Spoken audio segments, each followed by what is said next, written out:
할렐루야. 아멘. 네.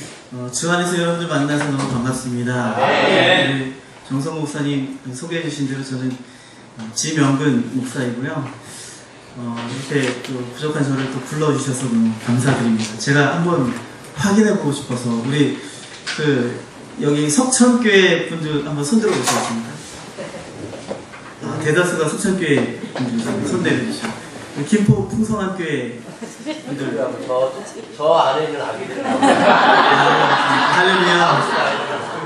그리고 혹시 또 다른 분들 계신가요? 다른 곳에서 오신 분? 어떻게 오셨죠? 혹시 저를 보셨나요? 유튜브 간접. 유튜브 보셨어요? 네. 네. 아마 동일한 얘기를 하지 않을까 싶은데, 아무튼 잘 오셨습니다. 제가 목사이긴 하지만 여러분들 앞에서 제가 목사로 어떤 말씀을 전하는 사람이고 싶지 않아요. 이 시간이 여러분들에게 제가 만난 부활의 주님을 증거하는 저 한 명의 부활의 증인이고 싶습니다. 여러분들 이 시간에 말씀을 들을 때에 성령께서 여러분들 가운데 저에게 역사하셨던 대로 동일한 역사가 함께 하시길 주님으로 축원합니다. 이 시간에 잠깐 기도하고 말씀 시작하겠습니다.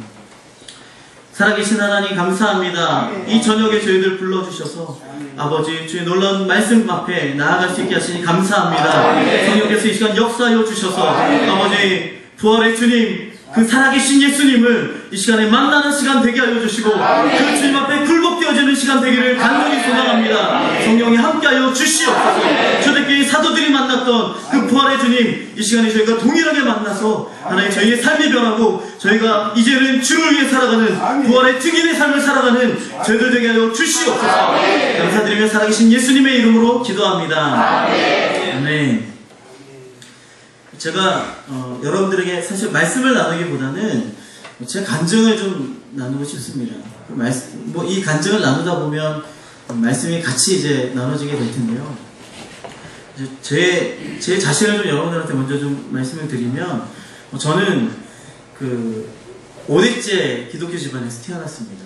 저희 아버지 쪽도 5대고요. 또 저희 어머님 쪽도 5대 제 집안에서 태어났어요.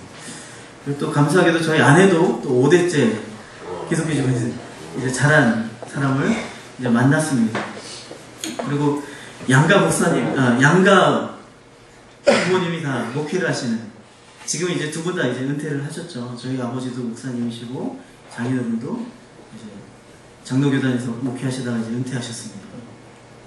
제가 5대째 집안이고 아버지가 목사님이시니까 당연히 제가 뭐겠습니까?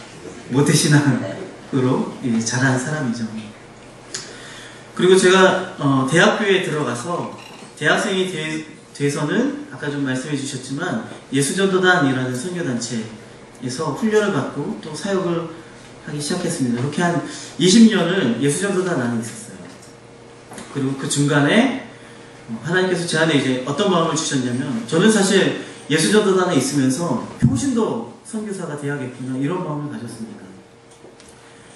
근데 이제 2000년에 제가 케냐에 단기 선교를 한 달 정도 다녀왔던 적이 있어요. 그때 케냐에 가서 이제 평신도 선교사님이 저희 이제 단기 선교팀을 계속 이제 리드해 주시면서 같이 사역을 했었는데, 이제 평신도 사역자, 평신도 선교사님의 이렇게 모습을 보니까 어떤 한계가 있더라고요.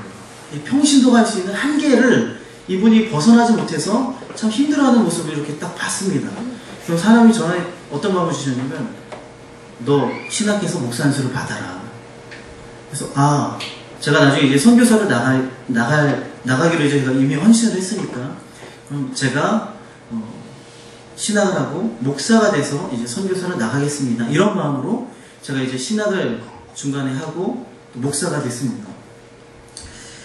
그렇게 이제 예수전도단 안에 있으면서 이제 목사가 됐고요. 나중에 이제 한 20년 정도 이제 예수전도단 사역하다가 안식년을 하게 될 때가 됐어요. 근데 안식년을 이제 막 시작하자마자 제가 이제 파트로 사역하던 교회에서 저를 전임 사역을 하면 좋겠다고 요청이 들어왔습니다. 그래서 제가 좀 기도해보고 결정하겠습니다. 또 기도하는데 하나님께서 교회 사역을 해라 그런 마음 주셔서 이제 안식년을 시작함과 동시에 제가 교회 사역을 이제 전임으로 사역을 하게 됐습니다. 그렇게 이제 시간이 흘러가기 시작했죠. 2년, 3년 이렇게 지나가는데 제 안에 이제 초조한 마음이 드는 거예요. 여러분, 제가 제 나이가 한 몇으로 보이시나요? 30대 후반이요? 감사합니다. 제가 올해 44 됐습니다. 그러니까 제가 이제 부목사로 이렇게 사역을 하다 보니까 이제 예수전도단 이제 안식년이 끝남과 동시에 제가 그냥 사임을 했죠. 지금 교회 사역을 하고 있는 중이니까. 그러면서 이제 교회 사역을 하고 있는데 이제 제가 점점 나이를 먹으니까 이렇게 있다가는 선교사로 못 나갈 것 같은 그런 마음이 드는 거예요. 그래서 야, 내가 앞으로 2년, 3년 더 이렇게 부목사 사역을 하다가는 그냥 어쩔 수 없이 그냥 한국에서 목회를 해야 되는 그런 상황이 발생할 수도 있겠구나. 이런 마음이 딱 드는데 제 안에 아니 목회를 어쩔 수 없이 한다. 이게 제 안에서 이제 용납이 안 되는 거죠. 얼마나 이 귀한 사명인데 이것을 그냥 어쩔 수 없이 내가 지금 나이 먹고 이제 자녀들이 점점 커가니까 어쩔 수 없이 한다. 이거는 제가 용납할 수가 없더라고요. 그래서 이제 그때부터 이제 하나님 어떻게 하면 좋겠습니까? 제가 선교사로 나가려면 빨리 결정해야 될 것 같습니다. 그래서 이제 기도하다가 결단을 내렸습니다. 그게 이제 2013년 말에 제가 교회 사역을 접고 이제 제가 그동안에 이제 사역하면서 이제 필리핀에 있는 저희 교단에서 세웠던 신학교가 있어요. 그 신학교 총장님께서 또 마침 또 저에게 같이 사역하자는 요청을 하셨습니다. 신학교에서. 그래서 이 신학교에 가서 사역하면서 이 필리핀에 아이따 부족이라는 그 원주민이 있거든요. 제가 매년마다 이 필리핀에 갈 때마다 이 아이따 부족에 들어가서 이 원주민들 사역을 했었는데 그래서 내가 신학교에 가서 사역을 하면서 계속해서 이 사역을 돕는 역할을 좀 해야겠구나 이런 마음을 갖게 됐죠. 그래서 2014년 말까지 사역을 하고 이 신학교 총장님과는 그 다음에 2014년 3월 달에 이제 필리핀으로 가겠노라고 다 얘기가 된 상태로 이제는 교회 사역을 내려놨습니다. 그리고 이제 3개월 동안 이제 그 선교지 나갈 준비를 한다고 이제 준비를 딱 시작했는데 정말 교회 사역을 내려놓고 얼마 안 돼서 며칠 안 됐을 때 어느 날 밤에 저희 아내가 배를 잡고 막 너무 아프다고 떼굴떼굴 구르는 거예요. 처음에 왜 그러지? 왜 그러지? 하다가 이 상태가 보니까 이게 이런 모습을 제가 본 적이 없거든요. 그래서 안 되겠다 싶어서 이제 빨리 이제 차에 태워서 병원으로 데려갔습니다. 그래서 이제 응급실에 갔는데 응급실에 가서 이제 몇 가지 이제 검사를 쭉 했거든요. 그래서 한참 이제 시간이 새벽이 됐는데 이 검사 결과를 이렇게 가지고 왔는데 검사 결과가 별로 원인을 모르겠다는 거예요. 그래서 이걸로는 이제 원인이 안 밝혀진다고. 근데 또 이제 시간이 아침쯤 되니까 저희 아내가 이제 좀 배가 괜찮아졌다고. 그래서 저는 그냥 잠깐 이러다가 말려나 보다. 이게 그냥 일시적인 현상이었나 보다. 오늘 속이 좀 안 좋았나? 이러면서 이제 다시 아내를 데리고 그 다음날 아침에 이제 집으로 돌아왔죠. 그러면서 이제 나갈 준비를 하고 있는데 아내가 한 달 뒤에 또 아픈 거예요. 동일한 증상이 또 나타났습니다. 그래서 다시 또 병원을 갔죠. 그랬더니 병원에서 아무래도 큰 병원으로 가보십시오. 이렇게 얘기하더라고요. 그래서 알겠습니다 하고는 이제 큰 병원에 가서 이제 여러 가지 이제 검사를 하니까 이제 병원에서 얘기합니다. 수술해야겠습니다. 그리고 계속 치료하지 않으면 안 됩니다 라고 그렇게 저희 부부에게 얘기를 하더라고요. 그래서 결국 어떻게 됐냐면 그 2월 말쯤 돼서 이제 수술 날짜를 잡고 저희 아내가 수술을 했습니다. 원래 계획이 이제 3월 달에 저희가 나가기로 했었잖아요. 근데 2월 달에 수술을 했으니 어떻게 되겠습니까? 결국은 이제 저희가 필리핀으로 나가기로 했다가 이걸 다 못 나가기로 이제 말씀을 이제 연락을 드려서 저희 아내가 그렇게 아파서 계속 이제 수술도 하고 치료받아야 돼서 못 나가게 됐습니다. 죄송합니다 말씀을 드리고 이제 선교지를 안 나가기로 했던 거죠. 이제 그런 상황이 딱 되니까 어떻게 됐습니까? 제가 하던 교회 사역은 이미 내려놨고 또 가려고 했던 선교지는 또 아내가 갑자기 아프면서 못 가게 됐고, 만약에 조금이라도 일찍 아내가 이런 증상이 나타났으면 아예 교회 생활을 내려놓지 않아도 됐을 텐데, 이런 상황이 딱 되니까 저는 이제 이런 생각이 드는 거예요. 야, 이게 이 시간이 무슨 시간이지? 하나님이 왜 나한테 이런 시간을 주셨지? 근데 딱 어떤 생각이 드냐면, 제가 사실 예수전도에 20년 사역하면서 한 번도 안식년을 못했거든요. 그래서 그리고 안식년을 하겠다고 하자마자 이제 교회 사역을 바로 시작하는 바람에 또 안식년을 못한 거죠. 아, 하나님께서 내게 안식년을 주시려고 이런 시간을 주셨나 보다. 내게 좀 안식하면서 뭔가 좀 나를 좀 채우는 시간으로 이런 시간을 주셨나 보다라고 생각하면서 그냥 평일에는 이제 말씀 보고 또 이제 그동안에 이제 바쁘다는 핑계로 못 읽었던 책들 이제 보기 시작했고, 또 주일이 되면 이 교회 저 교회, 제가 지금 이제는 소속된 교회가 없으니까 이 교회 저 교회 다니면서 좀 교회를 좀 탐방했습니다. 그래서 교회마다 어떤 특징들이 있는가, 이 교회는 어떻게 예배를 드리는가, 무슨 강점이 있는가, 이런 것들을 이제 파악하면서 그렇게 시간을 보내고 있었습니다. 근데 그러던 어느 날 한 5월쯤 됐을 때 제가 아는 지인분께서 한 목사님을 저한테 이제 소개를 시켜주셔서 그 목사님 같이 이제 만나서 이제 차를 마시면서 이야기를 하게 됐어요. 근데 이분이 이제 저하고 이제 만나서 교제를 하시면서 대뜸 저한테 이렇게 질문하시는 겁니다. 주목사님, 지금 우리가 알고 있는 복음과 초대교회 당시에 사도들이 전했던 복음이 다르다는 사실을 아십니까? 라고 저한테 질문을 하더라고요. 제가 이 질문을 듣는 순간 갑자기 막 당황스럽더라고요.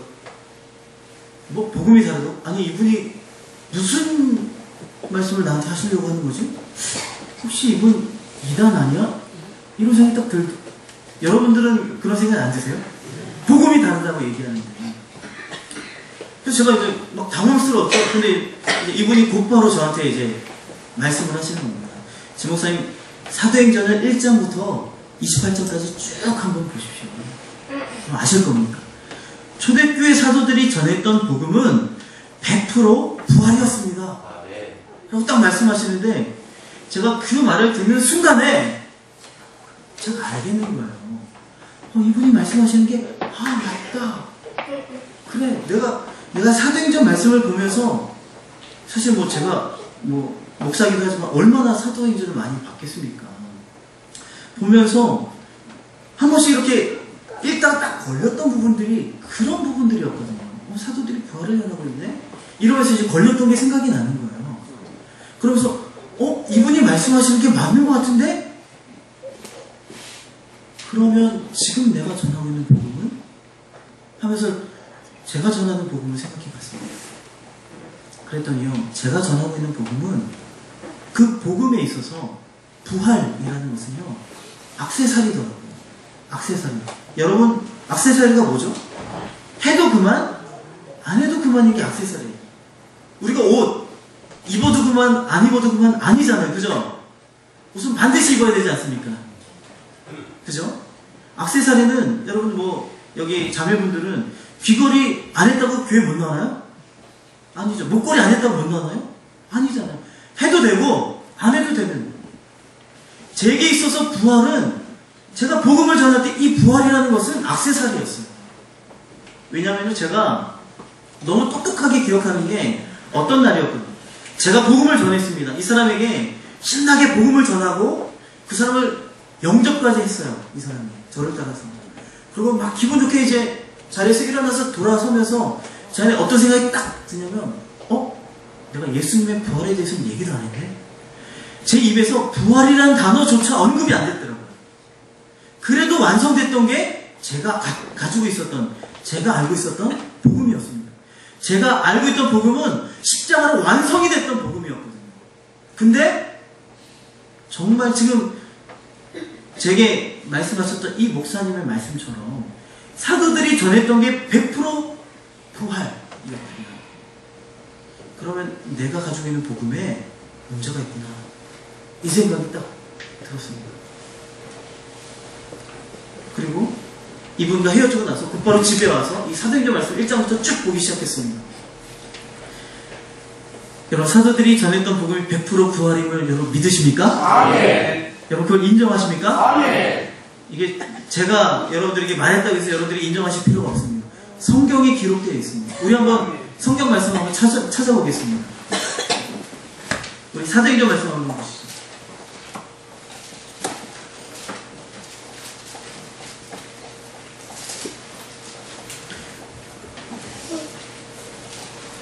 자, 우리 먼저 사도행전 1장 8절 말씀. 여러분들 너무 유명한 말씀이라 다 외우실 줄 믿습니다.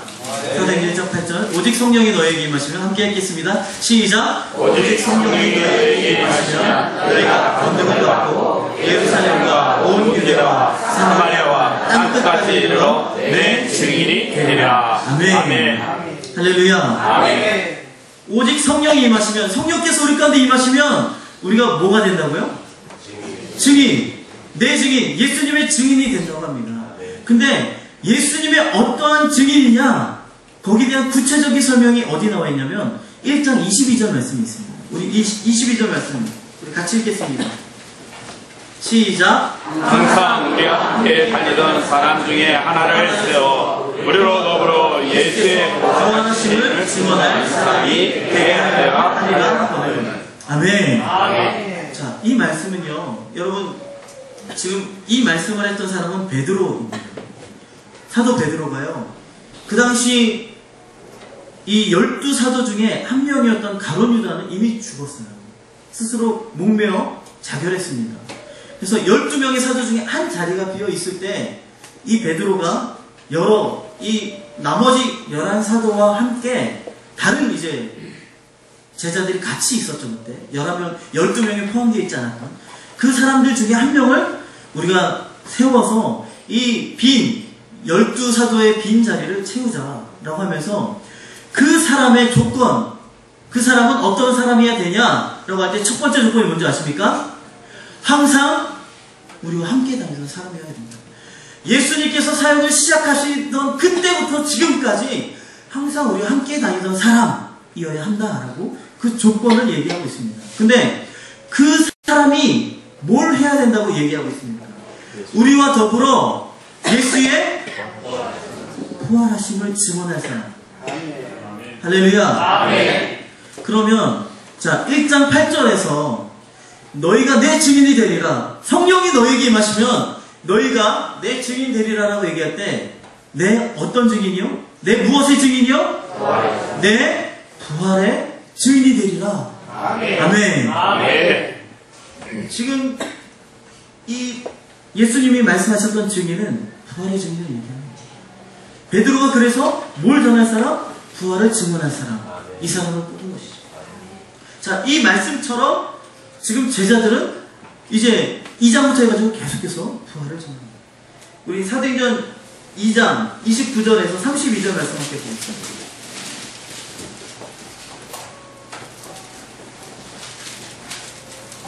29절부터 32절까지입니다. 형제들아, 시작. 형제들아, 내 조상 다윗에 대하여 담대히 말할 수 있느니 다윗이 죽어 장사되어 그 묘가 오늘까지 우리 중에 있도다. 그는 선지자라 하나님이 이미 맹세하사 그 자손 중에서 한 사람을 그 위에 앉게 하리라 함을 알고 미리 궁극으로 그리스도의 부활하심을 말하되 저가 음부에 버림이 되지 않고 육신이 썩음을 당하지 아니하시리라 하더니 이 예수를 하나님이 사십니다. 우리가 다 이 일의 증인이로다. 아멘. 아멘. 자, 이 말씀도 베드로가 한 설교입니다. 그런데 이 베드로가 우리가 뭐라고 얘기합니까? 이 일의 증인이라고 얘기하고 있죠. 이 일이 무엇을 얘기하고 있습니까? 예수님의 부활하심. 우리가 봤다. 그분이 살아나셨다. 우리가 이 일의 증인이다라고 얘기하고 있습니다. 우리 넘겨서 이제 3장 한번 말씀 보시겠습니다. 3장 14절 15절 말씀입니다. 너희가 시작. 너희가 거룩하고 의로운 자를 부인하고 도리어 살인한 사람을 놓아 주기를 구하여 생명의 주를 죽였도다. 그러나 하나님이 하나님이 죽은 자 가운데서 살리셨으니 우리가 이 일의 증인이로라. 아멘. 아멘. 아멘. 여전히 무엇을 전하고 있습니까? 예수님 부활. 우리가 무엇이라고요? 그 부활의 증인이라고 얘기하고 있습니다. 우리 4장 33절 말씀 함께 보시겠습니다. 자, 시작. 사도들이 큰 권능으로 주 예수의 부활을 증거하니 우리가 큰 은혜를 얻어. 아멘. 지금 사도들이 큰 권능으로 주 예수의 무엇을 전하고 있습니까? 부활을 전하고 있습니다. 그럼 5장은요? 5장 30절에서 32절 말씀 보시겠습니다.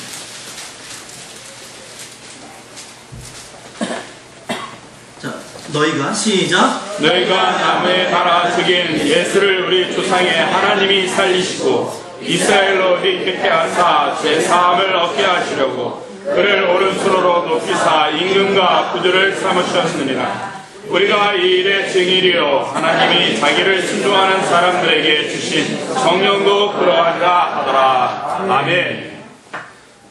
여러분 어떻습니까? 지금 사도들이 전하고 있는 복음이 핵심이 무엇이죠? 예수의 부활입니다. 사도행전을 제가 계속 보면서 정말이구나, 정말이구나, 정말 사도들은 부활을 전했구나. 제가 문득 이런 생각이 드는 거예요. 그래도 복음의 핵심은 십자가 아닌가? 십자가를 전해야 되는 것 아닌가? 혹시 지금까지 사도들이 전했던, 복음을 전했던 그 대상자들이 유대인들이거든요. 유대인들이면 유대인들은 예수님의 십자가 사건은 누구나 다 알겠지. 부활은 본 사람, 사도들은 봤지만 대부분의 유대인들은 못 봤기 때문에 부활을 증거한 거 아닐까? 라는 생각이 드는 거예요. 그런 전에 이런 생각이 듭니다. 그러면 유대인들이 아닌 이방인들에게 복음을 전할 때 무엇으로 전했을까? 여러분, 만약에 이방인들에게도 전했던 복음의 핵심이 부활이라면, 여러분, 정말 복음의 핵심이 부활임을 여러분들 믿으실 수 있겠습니까? 제가 그런 마음이 듭니다. 정말 이방인들에게도 사도들이, 이 초대교회 성도들이 부활을 전하고 있다면, 그러면 부활이 복음의 핵심이겠구나 하면서 그러면서 계속 말씀을 보기 시작했습니다. 이방인들에게 복음을 전했던 사람 누구죠? 사도 바울이잖아요. 사도 바울은 과연 무엇을 전했을까? 우리 사도행전 17장 말씀 한번 보겠습니다. 17장 18절 말씀입니다. 여러분 혹시 가지고 계신 성경이 옛날 성경인가요? 예. 그래서 번역이 좀 다르네요. 자, 우리 18절 함께 읽겠습니다. 시작. 어떤 대리그레오 수도이고 바울과 쟁론할세 혹은 이르되 이 말쟁이가 무슨 말을 하고자 하느냐 하고 혹은 이르되 이방신들을 전하는 사람인가 보다 하니 이는 바울이 예수와 또 몸의 부활을 전함을 인함이로라. 아멘. 자, 제가 가진 성경에는 이렇게 기록되어 있습니다. 어떤 에피쿠로스와 스토아 철학자들도 바울과 쟁론할세 어떤 사람은 이르되 이 말쟁이가 무슨 말을 하고자 하느냐 하고 어떤 사람은 이르되 이방신들을 전하는 사람인가 보다 하니 이는 바울이 예수와 부활을 전하기 때문이다. 여러분 지금 이 사도행전 17장은요 사도 바울이 아덴, 지금의 그리스 아테네에 가서 복음을 전했던 말씀입니다. 이 아덴 사람들, 아테네 사람들이 사도 바울이 뭔가를 얘기하는데 이방신을 전하는 사람인가 보다 라고 하면서 이는 이 바울이 무엇을 전했다고? 예수와 부활을 전했기 때문이다. 저는 이 말씀을 보면서 충격을 받았습니다. 정말 이 이방인들, 십자가도 모르는 이 이방인들에게도 사도 바울이 전했던 것이 부활이라면 여러분 부활의 복음의 핵심이 부활인 줄 여러분 믿으십니까? 아멘. 그게 믿어집니다. 그러면서 나는 내가 지금까지 알던 복음은 십자가가 핵심이고 십자가가 완성이고 부활이 사실은 필요가 없었던, 부활이 굳이 없어도 어떤 구원이 완성되는 그런 복음을 내가 알고 있었는데, 아, 내가 가지고 있던 복음에 문제가 있었구나. 제가 이것이 알아졌습니다. 그래서 그때부터, 그러면 이 사도행전에 기록되어 있는 것처럼 이 부활의 복음, 이것이 무엇인가? 제가 그때부터 이제 책을 보면서 이제 말씀을 또 찾아가면서 이 말씀을 듣기 시작했습니다. 그래서 이제 말씀을 듣다 보니까 부활이 너무나 중요한 말씀들이더라고요. 그래서 야, 그래, 이걸 내가 몰랐구나. 이 중요한 걸 내가 몰랐구나. 이제 내가 알았으니 이제 내가 가지고 있는 이 복음이 이제 정말 완벽해졌구나. 이런 마음이 드는 겁니다. 여러분, 제가 이런 생각을 했어요. 복음에는 두 개의 기둥이 있지. 십자가와 부활이라는 두 기둥이 있는데, 지금까지 내가 가지고 있던 복음은 이 부활이라는 기둥이 완전히 무너져 있다. 그런 복음이었구나. 그래서 힘이 없었구나. 그리고 나뿐만이 아니라 사실 제가 그냥 저 혼자서 이렇게 복음을 알았겠습니까? 제가 신학교에서, 아니면 교회에서 뭐 수많은 전도 훈련 받아도요, 그 복음의 핵심은 십자가였거든요. 신학교에서 가르치는 복음의 핵심이 십자가였습니다. 아, 그래서 이렇게 한국교회가 힘이 없어졌구나. 사실 이 부활이라는 너무나 중요한 기둥이 무너져 있었기 때문에 지금 한국교회가 이렇게 됐구나. 전 세계 교회가 점점 힘을 잃어가는 이유가 이것 때문이구나. 근데 이제 내가 이 부활을 붙잡았으니 이제 나는 됐구나 라고 생각하면서 그때부터 이제 제 나름대로 이 부활의 복음을 전하기 시작했습니다. 그러면서 한편으로는 제 안에 이런 마음이 드는 거예요. 부활이 그래 정말 중요하죠. 하지만 그렇다고 너무 부활만 강조하면 이것도 또 문제가 있는 거 아니에요? 너무 부활은 막 세우고 있는데 십자가가 너무 약해지지 않을까? 그러면서 제 나름대로 이제 십자가와 부활을 균형 있게 전해야겠구나. 이런 마음을 가졌습니다. 솔직히 사도행전 말씀을 보면요, 완전히 부활로 치우쳐 있어요. 그죠? 사도들이 전하고 있는 복음을 보면 너무 부활로 치우쳐 있는데 이건 좀 아닌 것 같아. 이런 마음이 제 안에 드는 겁니다. 십자가와 부활, 이게 너무 중요한데 이 두 가지가 균형이 있어야지. 너무 치우치면 십자가가 묻혀버리면 안 되잖아요. 이 십자가 사랑, 이 십자가 은혜, 이거 없이 어떻게 우리가 구원받을 수 있겠어? 그래서 이 이거를 약화시키거나 이걸 좀 가리면 부활 때문에 가리지면 안 되겠구나 하면서 나름 제가 이제 이 십자가 부활을 균형 있게 전하려고 노력을 참 많이 했습니다. 그런데 이제 제가 이제 계속 부활의 말씀을 알아가고 또 말씀을 듣고 이러다 보니까요, 아, 그게 아니구나. 이게 아니었구나. 이걸 제가 깨닫게 했습니다. 근데 하나님 저한테 먼저 무엇을 말씀하셨냐면요, 어느 날 이제 저한테 이런 마음을 주시는 겁니다. 제 이름 명근이잖아요. 명근아, 가짜 복음에서 진짜 믿음이 나올 수 있니? 여러분, 복음이 가짜인데 거기서 진짜 믿음이 나올 수 있을까요? 여러분 스스로 한번 생각해보세요. 제가요, 지금까지 이제 복음에 문제가 있었다는 것은 정말 100% 인정을 했거든요. 말씀에 그렇게 기록되어 있으니까. 그런데 제 믿음 자체에 문제가 있다고는 생각을 못했었어요. 내가 지금까지 살아온 게 있는데, 내가 이렇게 선교단체에서 제가 있었던 선교단체가 월급이 한 푼도 없는 단체예요. 아주 악랄한 단체죠. 월급 한 푼 없이 하루 8시간 근무시간이 딱 정해져 있어요. 매일마다 출근하고 사역을 하는데도 불구하고 월급이 1원 한 푼 없는 단체입니다. 제가 거기서 20년이 있었어요. 제가 결혼하고도 10몇 년을 거기서 사역을 했습니다. 저희 아내가 얼마나 고생을 많이 했겠습니까? 월급을 안 갖다 주는. 일한다고 맨날 나가고 차비 쓰고 나가서 밥 먹고 이러는데 월급은 한 푼도 안 갖다 줘요. 그러면서 제가 사역을 해왔거든요. 왜요? 주님 사랑하니까. 날 구원해 주신 주님 너무 감사하니까. 아멘. 그러고 살아왔거든요. 아멘. 그리고 목사까지 됐거든요. 아멘. 근데 이런 제 믿음이 가짜? 이건 말도 안 되는 거죠. 근데 하나님 말씀하시는 거예요. 복음이 가짜인데 믿음이 진짜였습니다. 그때부터 이제 제 안에 막 이제 갈등이 되기 시작하는 거예요. 주님 말씀을 들어보니까 이게 맞는 거예요. 여러분 그렇지 않나요? 여러분 가짜 복음에서 진짜 믿음이 나올 수 있을까요? 안 되겠죠.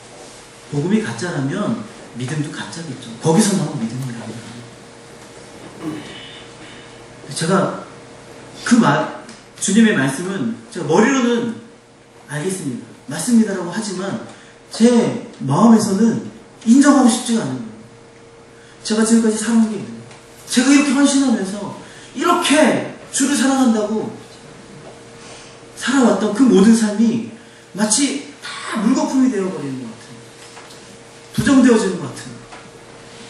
그걸 인정하고 싶지가 않은데 머리로는 이게 맞잖아. 이게 가짜일 수밖에 없잖아. 근데 제가 이거를 언제 인정할 수 있게 됐냐면요. 제 신앙과 이슬람 국가에서 태어난 무슬림의 신앙을 비교할 때 제가 인정할 수 있었습니다. 제가요, 아까도 말씀드렸지만 제가 5대째 기독교 집안 모태신앙으로 자랐잖아요. 아버지 목사님이시잖아요. 제가 제 삶이 뭡니까? 예배하는 거, 기도하는 거, 찬양하는 거. 이게 제 삶이었어요. 항상 말씀 듣는 거. 양가가 5대예요. 제가 아는 가족, 친척들 중에 예수 안 믿는 사람이 한 사람도 없었다니까요. 그냥 저희는 가족 모임한다 그러면 예배예요. 그런 데서 자라니까요. 제가 어느 순간, 제가 초등학교 때로 기억이 났는데, 어느 순간 성경 말씀이 다 믿어진 거예요. 하나님, 예수님, 성령님, 삼위일체 하나님 다 믿어지고요. 천국, 지옥 다 믿어지고요. 천사, 마귀 다 믿어지더라고요. 아멘. 저는 제가 이렇게 믿어진 게 너무 감사했거든요. 아멘. 이런 거 사실 이런 얘기도 있습니다. 목사의 자녀들은 뭐 아니면 도다. 혹시 이런 얘기 들어보셨나요? 네, 뭐 아니면 도다. 제 대학교 때 친구가 이제 저 이제 친한 친구였는데 제가 깜빡 잊고 이 친구한테 저희 아버지가 목사님이라는 얘기를 못했나봐요. 안 했나봐요. 근데 이제 그렇게 이제 2학년이 돼서 2학년 어느 날 제가 이제 얘기하다가 저희 교회 얘기하고 아버지 얘기를 하니까 이 친구 깜짝 놀라면서 너 목사님 아들이었어? 이러더라고요. 몰랐냐? 몰랐는데 너 정말이야? 그러면서 얘가 이렇게 그냥 몰랐던 걸 아는 정도가 아니라 충격을 받은 거예요. 그래서 왜? 그랬더니 난 목사님 아들들은 다 망난인 줄 알았어. 이러는 거예요. 근데 자기네 교회 이제 목사님 아들이 망난이라는 거죠. 그러면서 야, 너 같은 목사님 아들도 있구나. 이제 그러는 겁니다. 아무튼 제가 이제 그냥 믿어지니까 너무 저는 감사했고요. 또 그런 믿음이 좋은 믿음이라고 그렇게 또 배웠어요.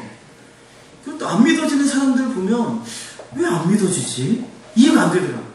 난 이렇게 믿어지는데 왜 안 믿어지지? 그래서 이 사람들은 정말 지옥 가기로 예정되어 있는 사람들인가? 이런 생각도 막 드는 거죠. 저는 믿어졌는데 너무 자연스럽게 믿어졌는데 근데 이제 그런 저의 믿음과 자 한번 생각해 보세요. 지금 이제 중동 지역은 다 이제 이슬람, 무슬림 국가니까 국교 자체가 이슬람이에요. 그런 데서 태어났어요. 거기 이제 목회자를 이맘이라고 하거든요. 이맘이 아들로 태어난 어떤 청년이 있다고 칩시다. 태어났을 때부터 꾸란을 어렸을 때부터 배우는 거예요. 하루에 5번씩 메카를 향해서 기도하게끔 시킵니다. 여러분, 만약에 이 이슬람 국가에서 기도하지 않으면 어떻게 되는지 아시죠? 어떤 일이 벌어질지 모릅니다. 정말 목숨을 잃을 수도 있습니다. 그런 곳에서 어렸을 때부터 이 꾸란이 진짜 하나님의 말씀이라고 배우고 또 하루에 5번씩 메카를 향해서 기도하는 걸 훈련하고 마호멧이 위대한 선지자라고 어렸을 때부터 가르침을 받고 알라가 유일한 신이라고 배운 이 청년이 그렇게 자라서 무슬림이 됐어요. 그리고 이 청년이 지금 한창 이제 어려움도 많지만 IS 대원이 되거나 자살폭탄 테러 요원이 됐다 칩시다. 그런 사람들이 진짜로 있잖아요, 지금 이 세상에. 그 사람의 믿음과 내 믿음을 딱 비교해 봤을 때 여러분 차이가 있습니까, 없습니까? 어렸을 때부터 교육되어진, 저는 하나님의 은혜로 이 자유롭게 기독교를 믿어도 되는 이 대한민국에 태어났고, 또 너무 감사하게도 모태신앙의 아버지 목사님으로 이렇게 성경을 배우고 예수를 배워서 이제 구원을 받게 된 사람이고, 그 사람은 처음부터 지옥 갈 운명으로 이슬람 국가에서 태어나서 이맘의 아들로 자라서 투철한 이슬람 신앙을 가진 사람이 됐다라고 그렇게 보는 게 맞습니까? 아니잖아요. 그러면 정말 하나님 불공평하신 거잖아요. 제가 그 이슬람 국가에서 태어난 이 청년과 무슬림이 된 청년과 제가 기독교 집안에서 태어나서 제가 기독교인이 된 거, 목사까지 된 거 비교해 보니까요, 근본적인 저기가 똑같은 거예요. 원리가 똑같아요. 보니까 이게 믿음이 아니라 교육된 신념이더라고요. 저요, 신앙생활하면서 많은 체험했습니다. 정말 기적 같은 일들 많이 경험했고, 은사도 체험했고, 그게 없었다는 게 아니에요. 그러면 이슬람 국가, 이슬람 종교에는 그런 은사가 없을까요? 어떤 기적 같은 일이 없을까요? 지금 이제 제가 아는 인도네시아 선교사님이 얼마 전에 저한테 이제 그런 얘기를 해주셨어요. 자신이 살고 있는 그 인도네시아 이 무슬림 지역에는 세 집 걸로 한 집씩 뭐가 있냐면, 이름은 제가 잘 기억이 안 나는데, 세 집에 한 집은 그 기도해주는 사람이 있고요. 근데 이 기도해주는 사람이 뭐 하는 사람이냐면, 아픈 사람들이 있으면 아픈 사람들이 그 사람을 찾아와서 기도를 받으면 병이 낫는다. 그래서 이 마을 사람들이 약국이나 병원이나 이런 데를 찾아가는 게 아니라 이 기도해주는 사람한테 찾아가서 기도를 받으면 낫는다는 거예요. 여러분, 병고침이 있으면 진짜 하나님이십니까? 그렇게 얘기할 수 없는 거예요. 이슬람 사람들 방언할까요, 안 할까요? 거기도 방언이 있습니다. 종교들마다 방언이 있더라고요. 불교도 방언이 있더라고요. 여러분, 우리가 방언한다고 해서 이게 진짜 하나님이야, 내가 방언 받았어, 이걸로 좋아하시면 안 돼요. 그런 걸로 비교할 때 보니까 전혀 그 사람의 믿음이나 내 믿음이나 차이가 없다라는 거예요. 똑같이 신념으로 믿고 있는데 이게 무슨 차이가 있는가? 제가 그때 주님이 말씀하셨던 너 믿음이 가짜야, 이 말씀에 제가 그냥 엎드릴 수밖에 없었습니다. 주님 말씀입니다. 제 믿음이 가짜인 것 같습니다. 제 믿음이 진짜가 되고 싶습니다. 참 인정하기 힘들었지만 인정할 수밖에 없었어요. 이게 사실입니다. 그래서 제가 엎드려서 이제 정말 성경에 있는 그대로, 성경에 예수를 믿었던 방법대로 내가 예수를 믿어야 된다. 아멘. 그런 생각했습니다. 여러분, 성경에서 예수님 어떻게 믿는지 아십니까? 성경의 사람들이 예수님 어떻게 믿었을까요? 크게 두 가지. 첫 번째 사람들은요, 부활하신 예수님을 직접 본 사람들이에요. 부활의 증인들이죠. 이 사람들은 부활하신 예수님을 만났으니까 아, 이분이 진짜 하나님이시구나 라고 믿었던 겁니다. 여러분, 예수님을 믿는다라고 얘기할 때요, 여러분, 그 믿는다는 의미가 뭔지 아십니까? 뭐가 중요할까요? 예수님 믿는다. 예수님을 누구로 믿느냐가 중요한 거예요. 그냥 예수님 믿는다. 나 예수님 믿어. 그러면 되는 게 아니에요. 예수님의 부활을 만나기 전에 이 사람들이 예수님을 누구로 믿고 있었을까요? 예수님의 제자들이 예수님을 누구로 믿고 있었을까요? 우리 한번 말씀 보실까요? 우리 누가복음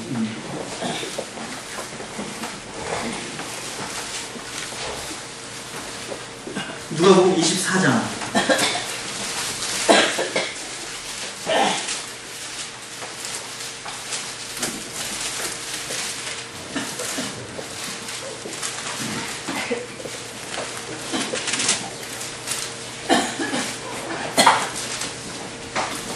자, 13절부터 19절까지 여러분들이 한번 읽어보시겠습니까? 13절부터 24장 13절부터 시작. 그날에 저희 중 둘이 예루살렘에서 25일이 되는 엠마오라 하는 곳으로 이 모든 일을 서로 이야기하더라. 저희가 서로 이야기하며 문의할 때 예수께서 가까이 이르러 저희와 동행하시나 저희의 눈이 가려워져서 그인줄 알아보지 못하거늘 예수께서 이르시되 너희가 길 가면서 서로 주고받고 하는 이야기가 무엇이냐 하시니 두 사람이 슬픈 미스를 띠고 머물러 서더라. 다른 사람이 글로바라 하는 자가 대답하여 가로되 당신이 예루살렘에 우거하면서 그를 거기서 된 일을 홀로 알지 못하느뇨. 가라사대 무슨 일이뇨. 가로되 나사렛 예수의 일이니 그는 하나님과 모든 백성 앞에서 말과 일에 능하신 자여. 아멘. 자, 지금 엠마오 마을로 두 제자가 내려가고 있습니다. 근데 이 날이 언제냐면요, 예수님 부활하신 날. 예수님 부활하신 날, 이 두 제자가 엠마오 마을로 내려가다가 누구를 만납니까? 부활하신 예수님을 만납니다. 근데 이제 눈이 가려져서 예수신 줄 알지 못하는 거죠. 근데 예수님이 이 두 제자한테 물어봤어요. 너희들 지금 무슨 얘기하고 있어요? 했더니 이 두 제자가 오히려 예수님한테 묻는 거예요. 아니, 당신 지금 예루살렘에서 오면서 예루살렘에서 있었던 그 큰일을 알지 못하냐? 이거 유대인은 다 알던데 예루살렘 이거 모르는 사람 없는데. 그는 예수의 일이니 라고 하면서 19절 말씀 한번 보시겠습니까? 자, 19절에 보면 이르시되 무슨 일이냐? 이르되 나사렛 예수의 일이니 그는 하나님과 모든 백성 앞에서 말과 일에 능하신 뭐라고요? 선지자. 예수를 누구로 얘기하고 있습니까?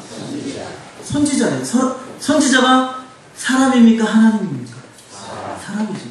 예수를 누구라고 얘기하는 거예요?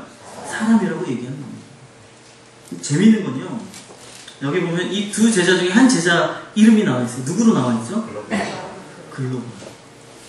여러분, 글로바의 이름이 다른 곳에 또 기록되어 있는 데가 있습니다. 근데 그때는 글로바가 핵심이 아니고 글로바의 아내. 이 아내가 누군지 아세요? 예수님이 십자가에 달려 죽으셨을 때 그때 같이 있었던 여인입니다. 그리고 그 여인들이 다시 예수님 부활하시던 그 주일날, 첫 번째 주일날 그 향유를 가지고 막달라 마리아와 함께 이 예수님의 무덤을 찾아갔던 여인들이에요. 그 말은 뭐냐면 글로바의 아내가 이 예수님을 찾아가서 부활하신 예수님을 만났다는 거예요. 그럼에도 불구하고 자신의 아내가 부활하신 예수님을 만나서 자신한테 얘기해주고 예수님이 부활하셨다고.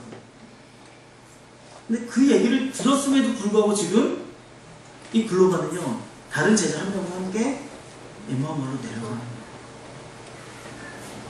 그리고 아니 부활했다는 얘기까지 들리더라. 이 얘기를 하는 거죠. 믿을 수 없는 얘기를 하더라. 말도 안 되는 얘기를 하더라. 이 글로버와 함께 있던 이 두 제자는 비록 12사도에 포함되어 있는 사람들은 아니지만 성경에서 굉장히 비중 있게, 심지어 부활하신 예수님이 직접 찾아가서 끌고 올 만큼 정말 중요한 사도 중에 한 사람들이었습니다. 이 사람들. 근데 이 사람들이 예수를 누구로 보고 있습니까? 선지자로 보고 있다. 여러분, 예수님을 사람으로, 예수님을 위대한 선지자 중에 한 명으로 믿으면 구원받을 수 있습니까? 없습니까? 당연히 없죠. 예수를 누구로 믿어야 됩니까?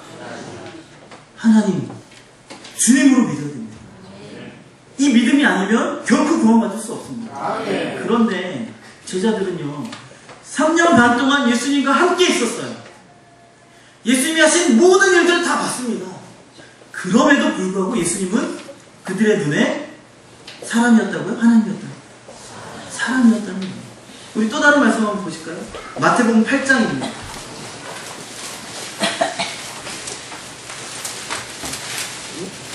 오. 8장 27절 말씀.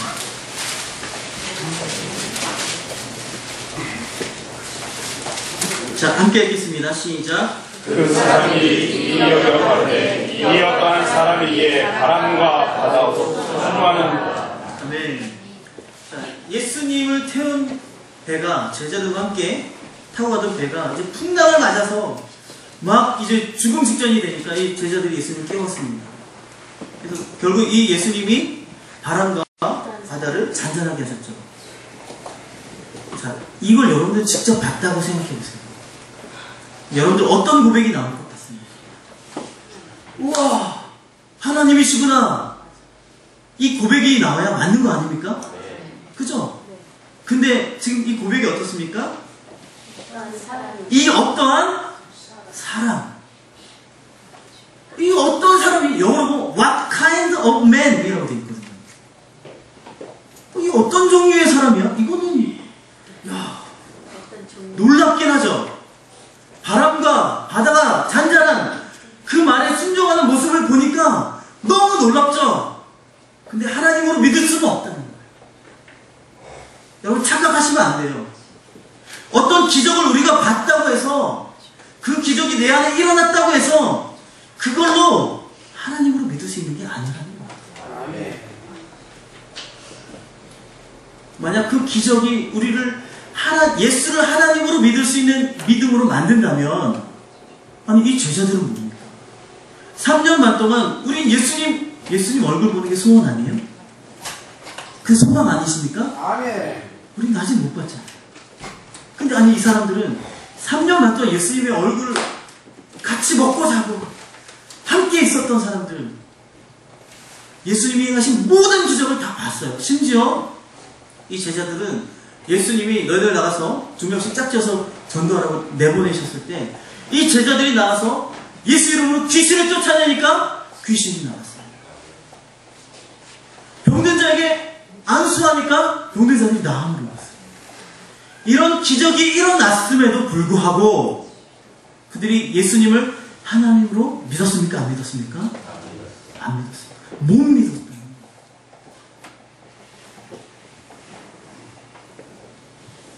아마 여기 계신 분들 중에 어떤 분들은 자신의 문제가 해결됐기 때문에, 기도하다가 해결됐기 때문에, 아니면 병고침을 받았기 때문에 예수를 믿기 시작하시는 분들도 있을 거라고 생각이 듭니다. 어떤 분들은 저처럼 이건 뭐 도망갈 수 없는 모태신앙으로 태어나서, 그래서 어렸을 때부터 어쩔 수 없이 정말 교회 가지 않으면 핍박받고 그런 삶으로 인해서 이제 예수를 믿기 시작하시는 분들도 계실 것이고, 또 어떤 분은 친구가 좋아서 친구 따라서 이제 교회 오면서 예수를 믿기 시작하시는 분들이 있을 거라고 생각합니다.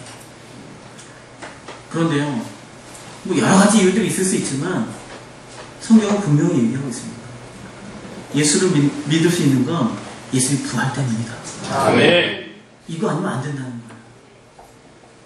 첫 번째 예수님을 믿었던 사람들은 그 부활을 직접 봤던 사람들이었어요. 당연히 믿겠죠. 한번 말씀 보실까요? 요한복음 20장입니다.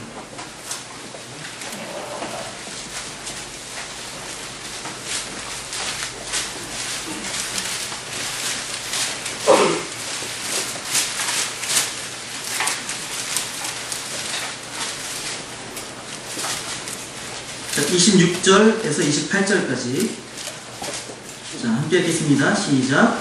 너희들이 다시 집안에 있을 때 도마와 함께 있고 너희들이 다쳤는데 예수께서 가운데 서서 가라사대 너희에게 평강이 있을지어다 하시고 도마에게 이르시되 내 손가락을 이리 내밀어 내 손을 끄고 내 손을 내밀어 내 옆구리에 넣어보라. 그리하고 믿는 자가 되지 말고 믿는 자가 되라. 도마가 대답하여 이르되 나의 주시며 나의 하나님이시니라. 아멘.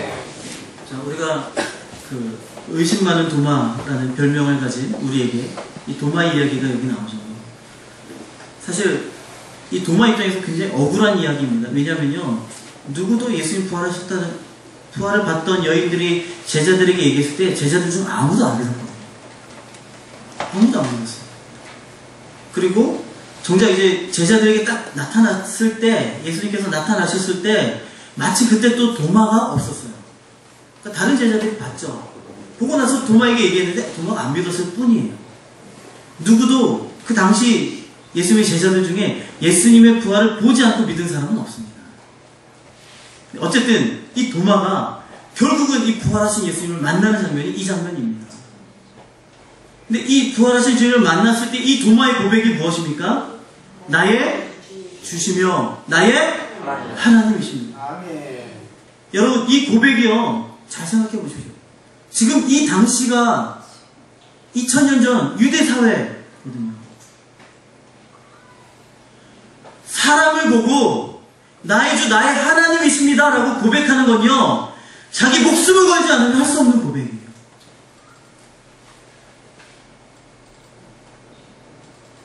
사람을 향해서 이분이 하나님이시다, 이 고백, 목숨을 걸지 않으면 할 수 없는 고백이에요. 아멘. 근데 이 고백을 지금 도망합니다. 어떻게 할 수 있었습니까? 부활하신 예수님을 만나니까. 할렐루야. 아멘. 함께 시작하고.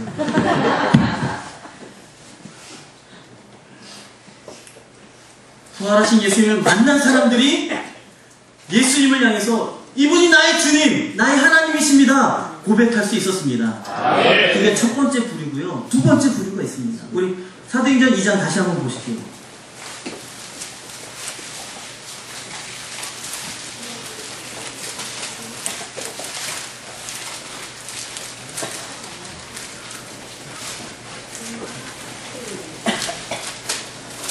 자, 사도행전 2장, 우리 아까 다시 봤던 32절 말씀 보면, 자, 이 예수를 하나님이 살리신지라 우리가 다 이 일의 증인이로다 라고 하면서 사도 베드로가 이 유대인들을 향해서 예수님의 부활을 전하였습니다. 자, 그때 그러면서 이제 계속해서 이제 얘기하죠. 이제 36절 말씀 우리 함께 읽겠습니다. 시작. 그런즉 온 집은 확실히 할지니 너희가 십자가에 못 박은 이 예수를 하나님이 주와 그리스도가 되게 하셨느니라. 아멘. 자, 베드로가 고백합니다. 너희가 십자가에 못 박은 이 예수를 하나님이 주와 그리스도가 되게 하셨다. 다시 말해서 우리의 주, 우리의 하나님이신 그분을 너희가 십자가에 못 박았다 라고 얘기하는 거예요. 자, 그 말을 들었을 때 이 유대인들의 반응이 뭡니까? 37절 말씀 시작.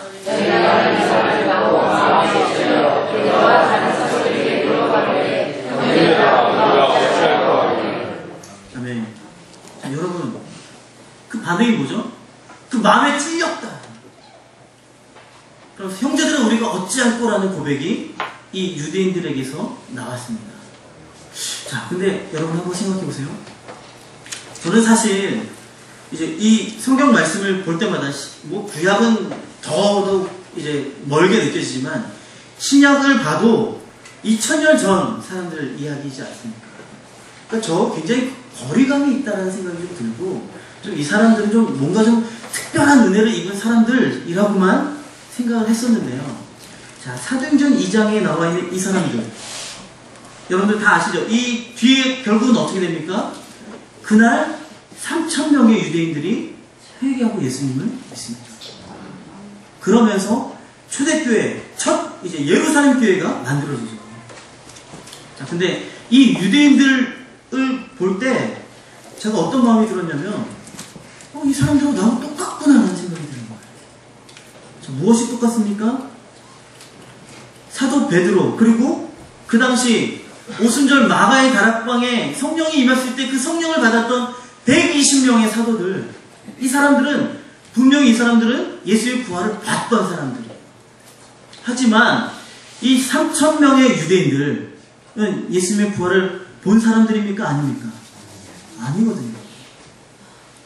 안 본 사람들, 못 본 사람들이에요. 물론 이 사람들 중에 개 중에 어떤 사람은 예수님을 직접 만나거나 그 말씀을 들어본 적이 있는 사람도 있을지 몰라요. 그리고 예수님이 십자가에 달려 죽으셨을 때 그 십자가를 구경하러 갔던 사람들이 있을지 모릅니다. 어떤 사람은 막 예수를 십자가에 못 박아라 앞장섰던 사람도 있을지 모르겠습니다. 예수님을 직접 봤을진 모르지만 정작 예수님의 부활은 봤다고요? 못 봤다고요? 못 봤다니까요.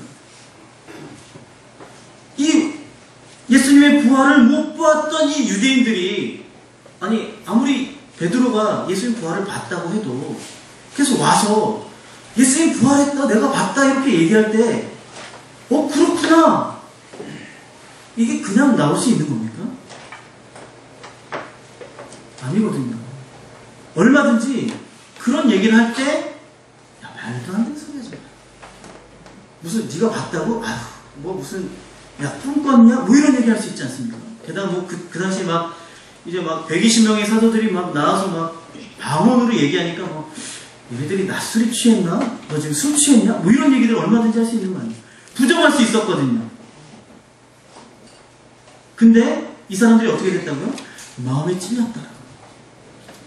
그리고 형제들아 우리가 어찌할 거라는 고백, 이 고백이 나왔다는 거예요. 이게 어떻게 가능할까요? 베드로가 우리가 이 일의 증인이다, 우리가 예수의 부활의 증인이다 라고 얘기할 때 성령께서 역사하신 줄 믿습니다. 여러분, 성령의 가장 큰 사역, 성령께서 이 땅에서 하시는 가장 큰 일은 뭐냐면 예수를 증거하시는 거예요.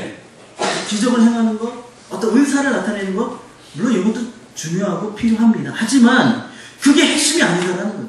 은사가 나타나는 이유가 뭡니까? 예수를 증거합니다. 예수가 증거되지 않는 어떤 성령 집회, 성령 사역, 여러분 아주 위험합니다. 이건 사실 저는 가짜라고 말씀드리고 싶어요. 성령께서 오시면 항상 예수님을 증거하시거든요. 사도행전 3장에 보면 우리가 잘 아는 말씀이 있어요. 베드로와 요한이 성전 민문에 앉아있는 안진뱅이를 이렇게 세웁니다. 내가 근거는 없지만 내게 있는 것을 내게 주노니 나사렛 예수 이름으로 일어나 걸으라. 이 사람이 자리에서 벌떡 일어났어요. 이걸 보니까 사람들이 깜짝 놀라는 거예요. 이게 어떠한 권능인가 하면서 사람들이 막 몰려오죠. 그때 이 베드로가 뭐라고 얘기합니까? 예루살렘 사람들아, 왜 우리에게 주목하느냐? 너희가 주목해야 할 대상은 우리가 아니라 바로 나사렛 예수다. 예수님을 증거하는 거예요. 성령의 가장 큰 사역은 예수님을 증거하시는 거예요. 지금 이 사도행전 2장은요, 성령이 임하셔가지고 이 성령의 권능으로 이 제자들이 부활을 증거할 때에 그 부활의 메시지를 들은 사람들 안에 부활이 실체가 됐던 거예요. 정말 예수님이 부활하셨구나, 이게 된 거죠. 마음에 찔린 거죠. 정말 예수님이 부활하셨으면 그분이 누구십니까? 하나님이시죠. 우리의 주인이시잖아요. 그분을 누가 죽였습니까? 너희가 죽인 이 예수를 하나님이 주와 그리스도가 되게 하셨다. 이 고백을 들을 때 이 사람들의 마음은, 이게 뭐 마음에 찔려라는 우리 표현으로 되어 있지만 이게 원어로 보면요, 이 심장을 후벼 파는, 당연한 건 아닙니까? 이 유대인들이 어떤 사람들일까요? 어렸을 때부터 여호와 하나님을 섬긴다라고 했던 사람들이잖아요. 얼마나 여호와 하나님을 경외했던 사람들입니까? 이 성경을 기록하는 서기관들이요, 성경을 쓸 때 여호와라는 이 단어를 쓸 때는요, 이 단어를 쓰기 전까지 이렇게 쓰다가 단어가 딱 나오면 거기서 펜을 딱 놓고 온몸을 씻고 옵니다. 어떤 절에는 한 절에 막 여호와라는 단어가 몇 번씩 나올 수도 있잖아요. 그러면 그 한 절을 쓰기 위해서 몇 번씩 샤워를 하고 정결합니다. 너무 두려움이 하나님. 정말 내가 경외할 수밖에 없는 정말 무섭고 떨림으로 이 글자 한 글자 쓸 때마다 혹시 내 안에 경건하지 않은 모습이 있지는 않을까. 이런 두려운 마음으로 썼던 그 하나님, 그분, 근데 그분을 어떻게 했다고요? 내가 죽였다.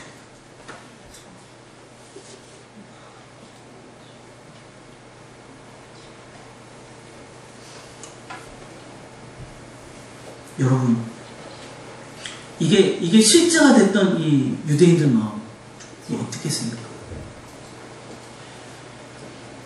그러니까 정말 이 원어 성경의 표현대로 마음이 창으로 찔려서 후벼 파지는 것 같아요. 고통이 오고. 그때 이들의 심정은 뭐 형제가 우리가 어찌할고 뭐 이거 어떻게 해야 돼? 이게 아니에요. 하나님을 내가 죽였어. 이젠 죽었구나. 끝났구나. 망했구나. 내 삶에 아무런 소망이 없구나. 이거 아닙니까?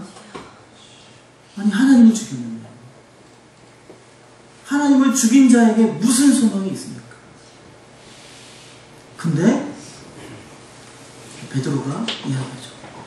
너에게 소망이 없는 것입니다. 너희가 회개하고 예수님을 믿으면 아멘. 너희가 성령을 선물로 받는다. 아멘. 오히려 성령 하나님께서 너희와 함께 하신다. 아멘. 너희가 구원받을 것이다. 라고. 아멘.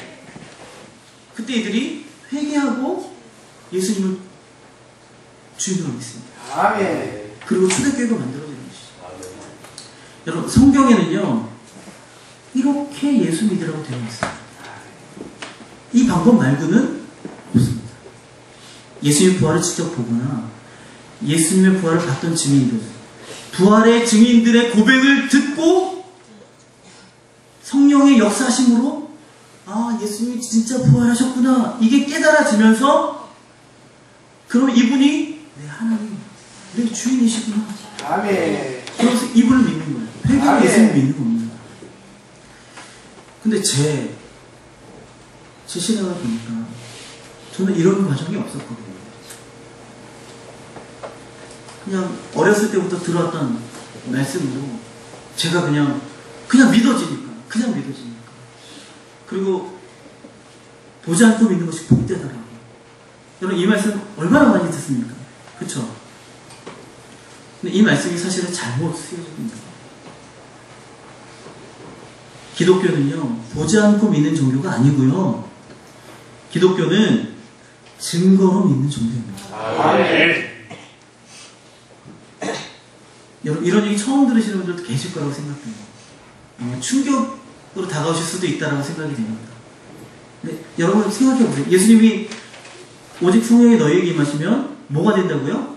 너희가 내 증인. 증인이 뭡니까? 증거를 가진 사람이 증인이에요. 그죠? 아멘. 증거가 없는 사람은 증인이 아니에요. 아멘. 증거를 가지고 있으면 그 증인이 뭘 얘기할까요? 증거를 얘기하는 게 당연하지 않습니까? 아멘. 예수님이 그 말씀하시는 거예요. 너희가 이제 부활의 증인이니 이 부활을 전하라. 이 부활이라는 증거를 전하라라고 말씀하시는 겁니다. 그러면 그 말을 들은 사람들이 나를 믿을 것이다. 증거를 받고 예수를 믿을 것이다. 기독교는 증거로 믿는 종교입니다. 아멘. 증거 없이 믿는 믿음, 이거 하나님 원하십니다. 아멘. 그래서 오늘 본문 말씀, 저는 사실 이런 말씀이 성경에 있는지 사도행전을 그렇게 보면서도 몰랐어요. 이런 말씀이 있었나? 우리 다시 한번 보실까요? 17장, 사도행전 17장.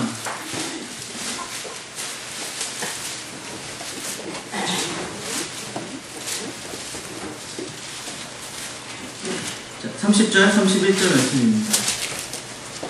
자, 여러분들이 한번 읽어주세요. 시작. 알기보다 주자에는 하나님의 형제하였거니와 이제는 어디든지 사람을 나아가서 깨달았으니 이는 정하신 사람으로 하여금 하나를 보기로 신천할 날을 작정하시고 이에 저를 죽은 자 가운데서 다시 살리신 것으로 모든 사람에게 믿을 만한 증거를 주셨습니다. 아멘. 자, 31절 후반부 말씀 보십시다. 이에 그를 죽은 자 가운데서 다시 살리신 것, 이게 뭐죠? 부활이잖아요. 이 부활로 모든 사람에게 믿을 만한 증거를 주셨다. 할렐루야. 하나님 우리에게 증거를 주셨다는 거예요. 그게 뭐라고요? 부활입니다. 여러분, 우리에게 증거가 있어요. 여러분, 증거가 있다면, 내가 믿는 종교에 증거가 있다면 어떻게 됩니까? 이 증거 가려놓고 빼놓고 다른 걸로 막 전하면 될까요? 안 될까요? 아니, 증거가 있는데 왜 증거를 안 쓰십니까? 여러분, 전도하는데 여러분 전도 잘 되십니까? 안 되잖아요. 왜 안 됩니까? 이제 아셨죠? 증거 없이 전하니까 그러는 거예요. 하나님 우리에게 증거를 주셨습니다. 우리가 하나님이 예수님이라고 담대하게 얘기할 수 있는 이유가 있다는 거예요. 오직 예수님 말고는 아버지 하나님께 나아갈 길이 없다, 방법이 없다. 모든 종교, 다른 종교를 가진 사람들에게 우리가 담대하게 선포할 수 있어요. 너희들 예수를 믿어야 돼. 예수 말고는 구원이 없어. 그 이유가 뭡니까? 증거잖아요. 우리 증거가 있어. 사람들이 우리를 욕하잖아요. 기독교인들 욕하지 않습니까? 너희 왜 이렇게 편협하냐? 너희 이렇게 너희 종교만 옳다고 얘기하고 왜 우리 종교를 무시하고 부정하고 너희 참 나쁘다, 악하다. 그러면서 우리 기독교라고 얘기하고 그런 얘기를 들어도요. 어쩔 수 없습니다. 그런 얘기할 때 미안합니다. 죄송합니다. 저희도 당신의 종교를 인정해주고 싶지만 인정할 수가 없습니다. 왜냐하면 우리 증거가 있거든요. 혹시 여러분들 증거가 있으십니까? 보여주십시오. 한번 그 증거 있으면 한번 말해 주십시오. 있을까요? 없을까요? 없습니다. 하나님이 이 땅에 친히 오셔서 죽으시고 부활하시면서 내가 바로 하나님이다 증명하고 가셨어요. 이 부활이라는 증거는 하나님이 직접 주신 증거입니다. 우리가 담대하게 얘기할 수 있는 겁니다. 제가 이 부활 복음을 듣고 그 이후로는 뭘로 복음을 전하겠습니까? 이 부활이라는 증거로 복음을 전합니다. 뭐 아까도 말씀하셨지만 요즘 시대가 어떤 시대입니까? 복음 전하면 안 듣잖아요. 우선 말 걸기도 사실은 쉽지가 않습니다. 말을 해도 아무리 전해도 복음을 전해도 듣지 않습니다. 사실 제가 예전에 전했던 복음은 사실 십자가 교리거든요. 교리. 예수님의 어떻게 예수님 십자가의 죽으심이 우리를 죄 사함 하실 수 있는 거예요. 그래서 그 사함의 원리를 한창 얘기했었거든요. 근데 그게 아니라 이 사도행전 말씀처럼 부활을 전하는 겁니다. 예수님 부활하셨다. 이게 역사적인 사실이다. 실제로 있었던 일이다. 좀 많은 기독교인들이 예수님이 이 땅에 실존 인물이었다는 사실조차도 믿지 못해요. 아니, 예수님이 이 땅에 실존으로 2000년 전에 이 팔레스타인 유대 땅에 태어나셔서 죽으셨다라는 거, 뭐 부활까지는 우선 놔두고요. 죽으셨다라는 것까지도 이게 정말 있었던 일인가? 이거조차도 믿지 못하는 기독교인들이 많다는 거예요. 그냥 생각하지 않아요, 그러면. 그냥 믿는 거죠. 여러분, 예수님은 실존 인물이십니다. 수많은 역사학자들이 예수님의 탄생을 얘기하고 있어요. 예수님의 죽으심, 십자가에 대해서 얘기하고 있습니다. 심지어 예수님의 부활을 역사학자들이 기록하고 있습니다. 아니, 우리가 그렇게 보지도 않았고, 지금 거북선, 여러분 다 믿으시죠? 거북선이 있었다는 사실은. 근데 거북선에 잔해조차 남아있지 않은 거 아십니까? 그림이 몇 개가 남아있지만 그림을 보면 그림이 모습이 달라요. 어느 게 진짜인지도 모릅니다. 근데 저희들 거북선이 있었다는 거 부정하는 사람 대한민국 사람 없잖아요. 이순신 장군, 세종대왕 한글 만드신 거 여러분 어떻게 믿으셨나요? 대부분은요 한 가지 문헌이라도 있으면요 그걸 역사적인 사실이라고 인정합니다. 역사학자들은 한 가지만 있어도. 근데 예수님의 이 존재, 실존하셨다는 것에 대해서는 수많은 역사 기록들이 남아있다. 이 성경책도요 사실은 역사책입니다. 이 성경에 기록되어 있는 인물들이 역사에 그대로 나와 있다니까요. 성경 외에 다른 로마 역사서에 기록되어 있고 그 유물들이 나오고 있고요. 예수님 실존 인물이십니다. 아멘. 예수님이 이 땅에 오셨다가 부활하시고 가시면서 우리에게 부활이라는 증거를 주셨어요. 아멘. 이걸로 복음을 전해야죠. 아멘. 그래서 이걸로 제가 복음을 전했는데요. 예수 믿지 않는 사람들에게 제가 복음을 전했을 때 제 경험입니다. 제 경험. 저는 100% 그 자리에서 예수님을 영접하더라고요. 제가 놀랐어요. 중고등학생 애들이요. 그 사람들 많은 데서 붙잡고는 복음을 전했는데 얘네들이 그 자리에서 눈을 감고 같이 영접기도를 따라하는 겁니다. 요즘 중고등학생들이 이게 뭐 잡힙니까? 안 되잖아요. 근데 그런 애들이 인정합니다. 제가 이게 복음을 전하면서 제가 이제 질문을 했죠. 예수님이 죽으시고 부활하셨어. 이게 실제 있었던 사건이야. 근데 야 정말 사람이 죽었다가 다시 살아났다라는 그분이 사람일까? 라고 제가 질문을 했어요. 그랬더니 이 말을 들은 애가 이렇게 생각을 하더라고요. 아니요. 그러면 그분이 누구지? 정말 이 애의 그 반응이 뭐였냐면 입술을 떨면서 하나님? 이러면서 저한테 대답을 하더라고요. 안 믿는 사람들이 더 잘 알아요. 누군가가 죽었다가 다시 살아났다면 물론 이제 죽었다 살아난 다른 사람들이 있잖아요. 그게 부활이 아니잖아요. 그건 소생이죠. 그죠? 이 사람들이 죽었다가 다시 살아나서 지금도 살아계십니까? 나사로가 지금까지 살아있나요? 나인성 가부의 아들이 지금까지 살아있나요? 아니잖아요. 그건 다시 잠깐 살아났다가 다시 죽는 거죠. 예수의 부활은 그게 아니라 지금도 살아계신 줄 믿습니다. 이런 부활하신 분이라면 그분이 하나님이시겠구나. 이거를 아는 거예요. 그래서 부활이 정말 있었던 사건이라는 것만 얘가 인지가 되면 그 자리에서 예수님이 영접하는 거죠. 믿을 수밖에 없는 거예요. 저는 그런 마음이 있었거든요. 꼭 예수님을 하나님으로 믿을 때 부활이어야 되나? 난 부활 없어도 예수님 믿을 수 있었는데 이런 생각이 있었거든요. 아니 그냥 뭐 하나님 살아계신 거 그냥 뭐 아니 온 천지 만물을 보면 이 별들을 보고 하늘을 보고 이 자연을 보고 하나님 살아계신 게 안 보이나? 이랬는데 그게 아니라 예수님께서는 이 부활이라는 증거로 자신이 하나님이심을 나타내셨어요. 아멘. 그리고 이것밖에 없다라고 주님 말씀하셨습니다. 우리 말씀 한번 보시겠습니다. 마태복음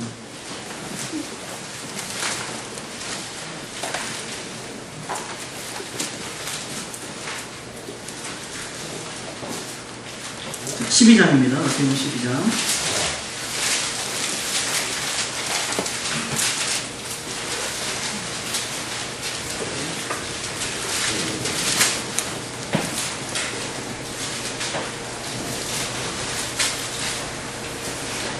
자, 38절에서 40절까지 말씀입니다. 함께 읽겠습니다. 시작.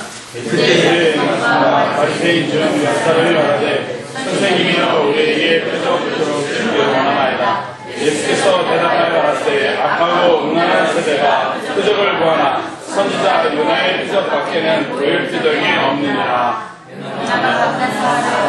큰 물고기 뱃속에 있었던 것 같이 인자도 없느냐. 아멘. 사람들이 예수님한테 찾아왔어요. 선생님이여 우리에게 표적 보여주시기를 원하는. 자, 이 표적이란 말은 기적의 다른 말이 아니에요.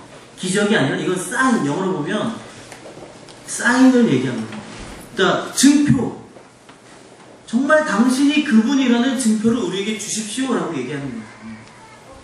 성경에서 얘기하고 있는 그 메시아, 또 이사야 9장 6절, 한 아기가 우리에게 낳고 한 아들을 우리에게 주신 바 되었는데 그 이름이 뭐라고요? 전능하신 하나님이라. 영존하시는 아버지가. 무슨 얘기입니까? 이사야 9장 6절은 전능하신 하나님, 영존하시는 아버지께서 이 땅에 오실 것이다. 한 아기로, 사람으로 올 것을 예언하고 있는 말씀이거든요. 정말 그 말씀대로 당신이 성경에 예언되어 있는 그 하나님, 하나님의 아들, 메시아, 그리스도 맞습니까? 그 얘기를 질문하는 거예요. 맞다면 우리에게 표적을 보여주십시오. 증거를 보여주십시오. 증표를 우리에게 보여주십시오. 그때 예수님이 뭐라고 말씀하십니까? 악하고 음란한 세대가 표적을 구하나 뭐요? 선지자 요나의 표적 밖에는 별 표적이 없느니라. 선지자 요나의 표적 밖에는 이거밖에 없다는 거예요. 다른 건 없다는 거예요. 다른 걸로 나를 하나님으로 인정할 수 없다는 거예요. 그게 뭐라고요? 요나의 표적. 그럼 그 요나의 표적이 뭡니까? 그 다음 절에 나오잖아요. 요나가 사흘 밤낮을 물고기 뱃속에 있었던 것 같이 인자도 땅속에서 그러하리라. 이게 죽음을 얘기하는 겁니까? 부활을 얘기하고 있는 겁니까? 예수님의 부활을 얘기하고 있는 거죠. 아니, 누가 땅속에 들어간 게 그게 중요해요? 땅속에 들어가 있는 사람들 그게 다 예수님입니까? 하나님입니까? 아니잖아요. 3일만 있을 것이다. 그 얘기는 뭐예요? 부활할 것이다. 그게 표적이다. 그게 너에게 보여줄 수 있는 유일한 표적이라는 거예요. 그리고 이거 말고는 나를 믿을 수 없다. 나를 하나님으로 인정할 수 없다라는 거예요. 정말 그 말씀처럼 제자들을 보세요. 수많은 기적들을 경험했음에도 불구하고 여전히 그들의 눈에 예수님은 사람이었어요. 그런데 그분이 부활하시니까 하나님이시구나. 이게 그냥 나오죠.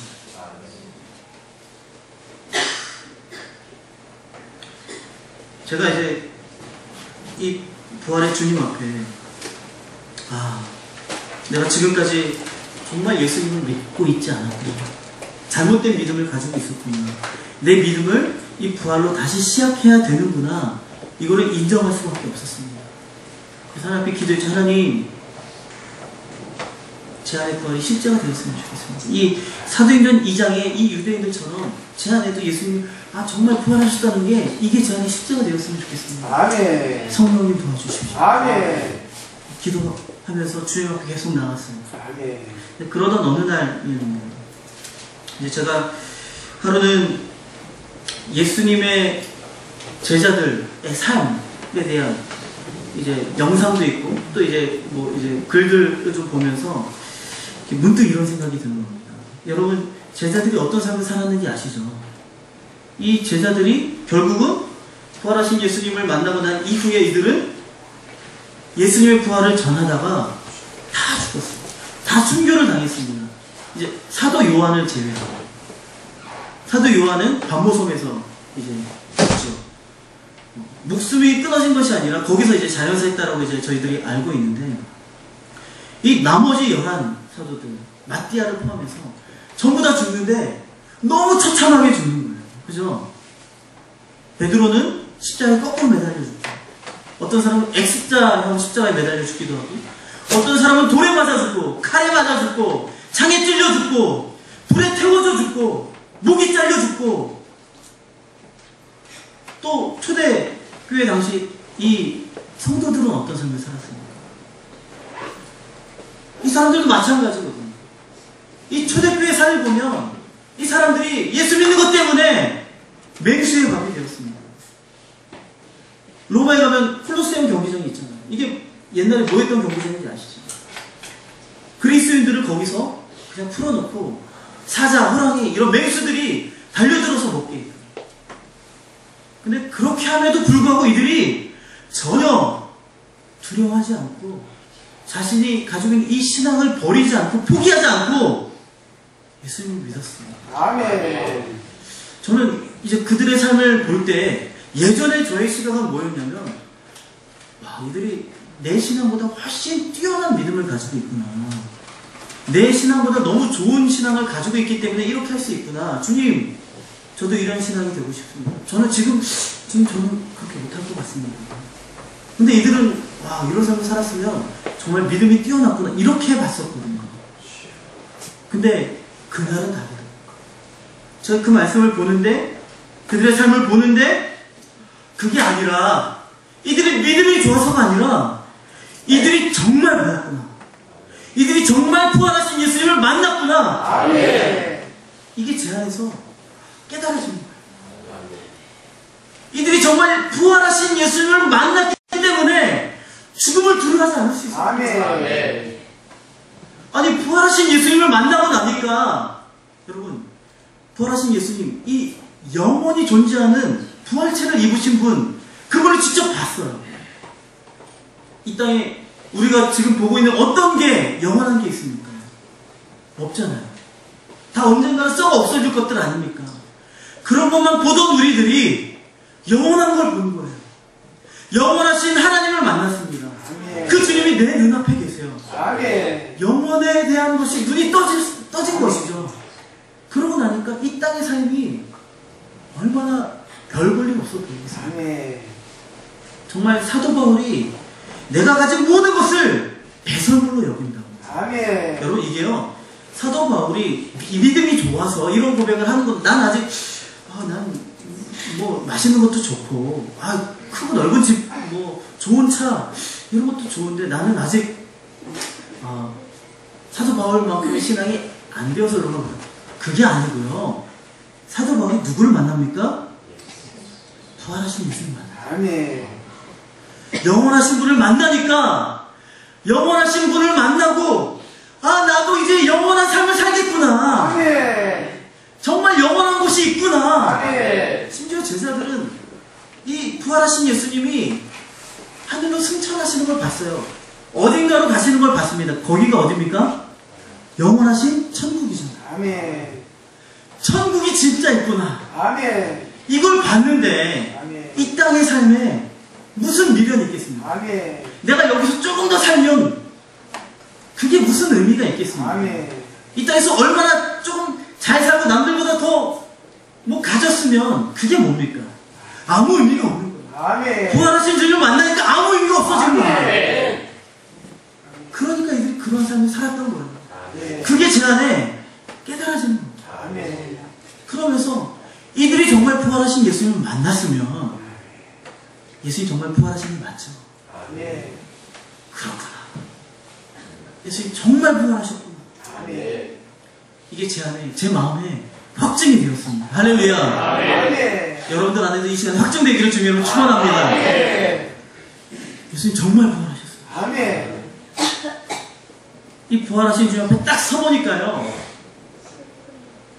이분이 누구신지가 너무 선명해지는 거예요.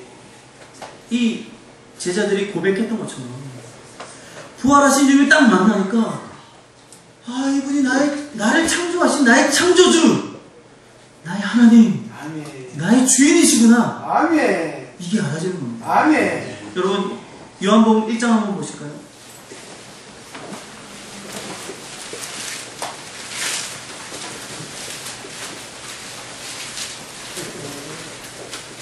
자, 1장 1절부터 3절까지 말씀.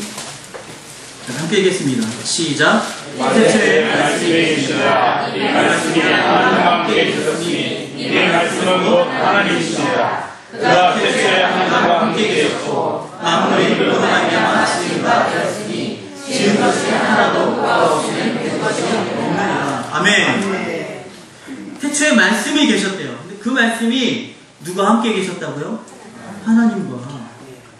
근데 놀랍게도 뭐라고 얘기하고 있냐면 이 말씀이 뭐라고요? 이 말씀도 하나님이시래요. 자, 그러면서 이 말씀이 어떤 분이시냐? 그가 태초에 하나님과 함께 계셨고 만물이 그로 말미암아 지은 바 되었으니 그가 없이는 지어진 것이 하나도 없다. 이게 무슨 말씀입니까? 이 말씀이 누구라고요?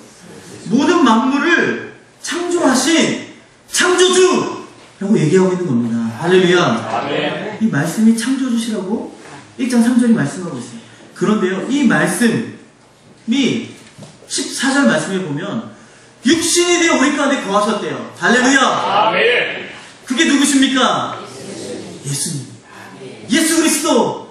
부활하신 예수님이 바로 그분이시잖아요. 예수님이 누구시라고요? 3절 말씀에 보면 하나님 창조주시라고 분명하게 얘기하고 있습니다. 이게 언제 알아졌다고요? 예수님 부활하고 있어요. 부활하신 예수님 만나니까 아, 이분이 나의 창조주시구나. 이분이 나의 하나님이셨구나. 이게 너무나 분명하게 깨달아지는 겁니다. 그런데요, 제가 이제 그 주님 앞에 딱 서보니까 주님이 내 주인이신데 제 중심이 보이는 겁니다. 제 중심의 주인이 누구인가?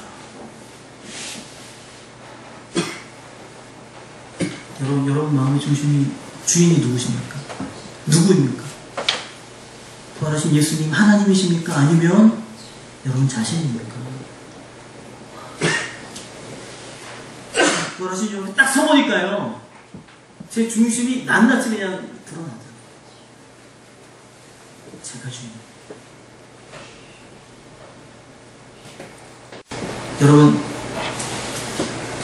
여러분 죄가 뭔지 아십니까? 죄가? 요한복음 16장 9절 말씀 한번 보실까요?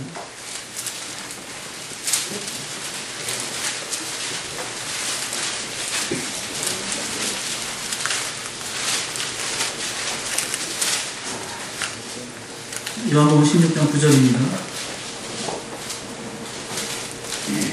자, 함께 읽겠습니다. 시작. 죄인이 되었다면 저희가 나를 믿지 아니하며. 아멘.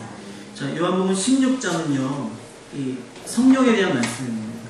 예수님께서 내가 떠나가면 보혜사 성령을 너희에게 보내줄 것이다 라고 하면서 10절 말씀에 보면 이제 내가 떠나가면 그가 오실 터인데 그가 오면 이 세상에 대해서 세 가지를 책망할 것이다. 첫 번째는 죄, 그리고 두 번째 의, 세 번째 심판에 대해서 세상을 책망할 것이다. 그러면서 지금 말씀하시는 겁니다.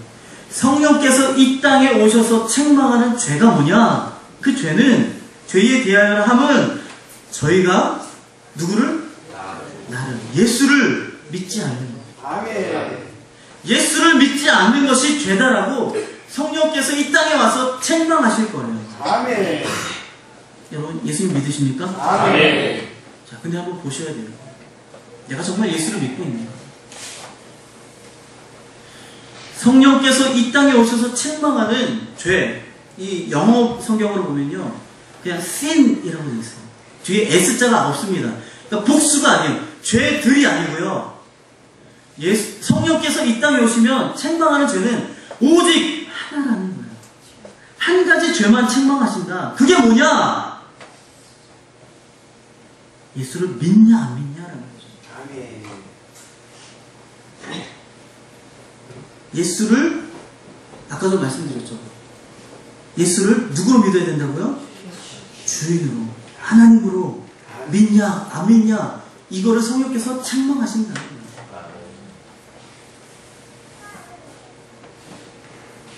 근데 제가 제 마음을 딱 보니까요, 제 마음의 중심은요, 제가 주인이에요.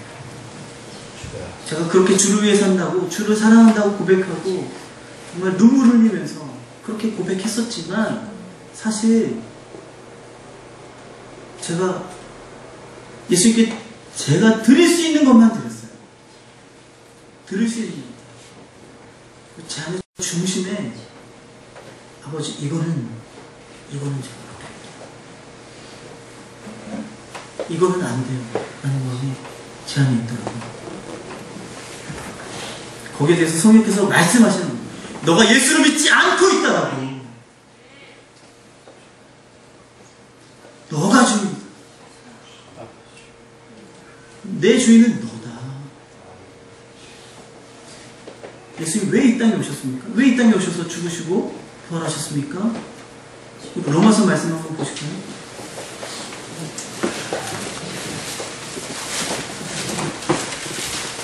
로마서 14장 9절 말씀입니다.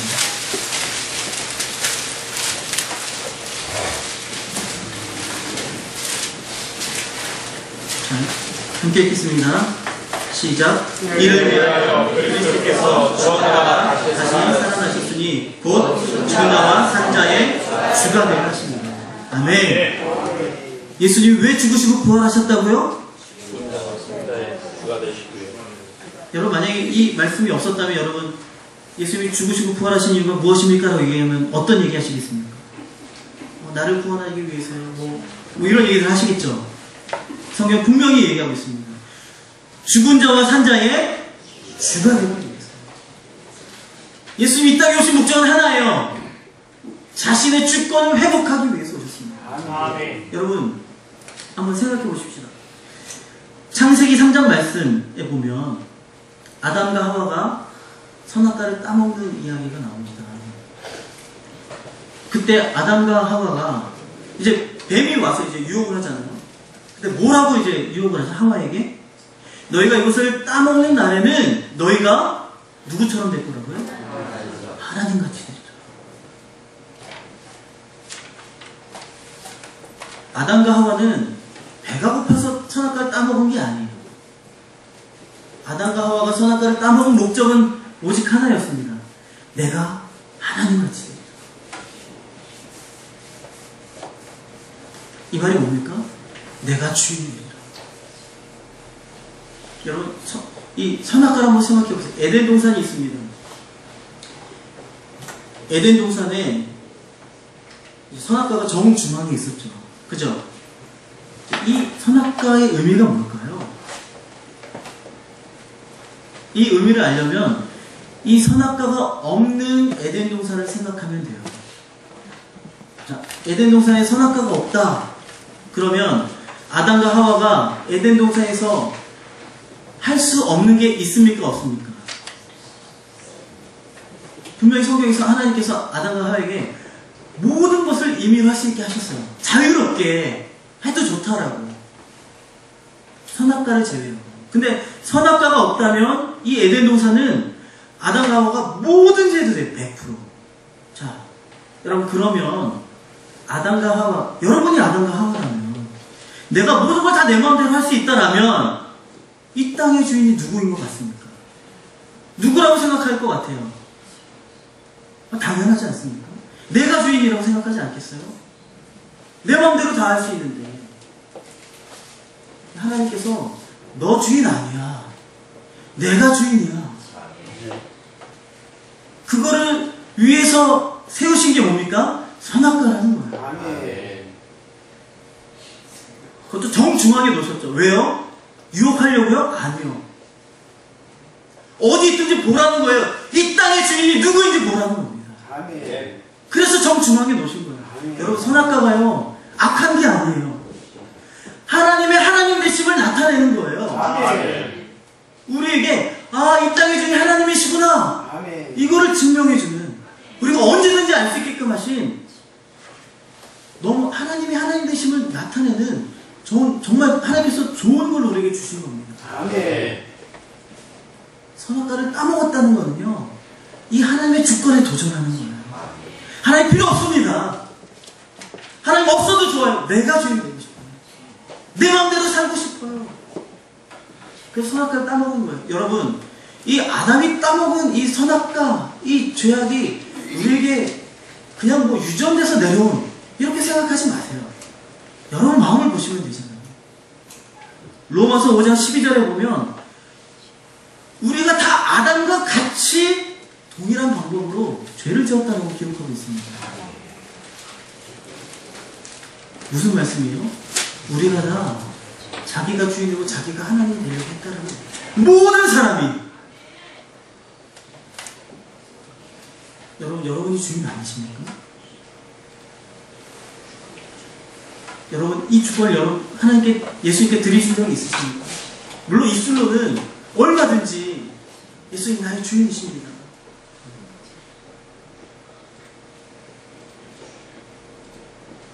우리가 주님이라고 고백할 수는 있지만 정작 여러분 중심에 주인은 누구십니까? 그 주인이 바뀌어야 돼요. 아멘. 그러지 않으면 구원은 절대 없습니다. 아멘. 여러분 생각해 보세요. 자, 저를 보십시오. 하나님이 계십니다. 우리가 있어요. 이게 여기는 우리의 위치고요. 여기는 하나님의 위치입니다. 이럴 때 에덴 동산이었어요. 근데 어떻게 했습니까? 우리가 하나님을 쫓아냈어요. 그리고 내가 하나님의 자리에 올라갔어요. 지금 이게 우리의 상태랍니다. 자, 여기서 우리가 하나님께 회개한다고 하면서 내가 이 자리에서 내려오지 않고, 하나님, 내가 오늘 거짓말했네요. 하나님, 제가 오늘 친구한테 욕했네요. 하나님, 제가 이런 잘못했네요. 아내하고 싸웠네요. 이런 거 아무리 회개해봐야 구원이 있습니까? 없습니까? 이건 회개가 아니에요. 성경에서 말하고 있는 회개는 여기서 내려와라. 아멘. 하나님, 제가 지금까지 주인이었습니다. 용서해 주십시오. 아멘. 이제 이 부활하신 주 앞에 제가 저의 자리를 내려오겠습니다. 아멘. 그리고 이 부활하신 예수님을 원래 주님의 자리에 아멘. 모셔드립니다. 아멘. 이렇게 돼야지 아멘. 구원이 이루어지는 줄 믿습니다. 아멘. 이게 회복이에요. 아멘. 원래 우리는 이렇게 돼야 낫는 겁니다. 아멘. 근데 이거 없이 우리가 회개한다고 아무리 숱하게 회개해봐야 안 되는 거죠. 여러분 한번 생각해보세요. 내가 왜 죄를 짓는 거야? 기도하고 기도해도 왜 계속해서 끊임없이 이 죄가 끊어지지 않는가? 한 가지입니다.